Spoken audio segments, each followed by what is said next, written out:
That's one thing that all very successful people do. They think big as hell. They are not small thinkers. They are the crazies, the ones that see visions others laugh at, that think thoughts that are so big and then go after those same thoughts and visions with passion.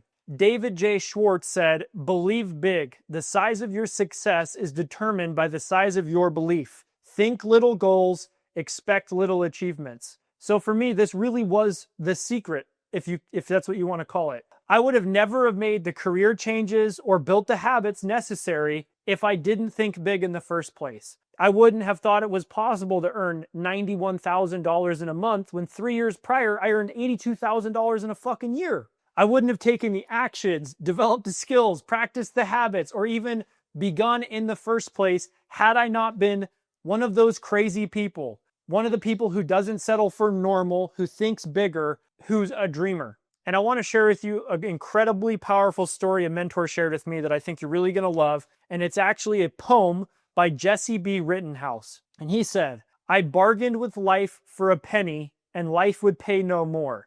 However, I begged at evening when I counted my scanty store. Life is a just employer. He gives you what you ask. But once you have set the wages, why, you must bear the task. I worked for a menial's hire, only to learn dismayed that any wage I had asked of life, life would have willingly paid." Think about that. Life will give you what you ask for, and it all starts in your thinking. Most people negotiate with life from a place of scarcity or fear. They ask for just enough to get by. Oh, if I could just pay my bills, or if I could just be comfortable, or whatever that even means. They think small because they're afraid of being disappointed, or because the people around them never showed them that they could think bigger and therefore be, do, and have more. But here's what I discovered. Life doesn't give a shit if you ask for $3,000 a month or $91,000 in a month.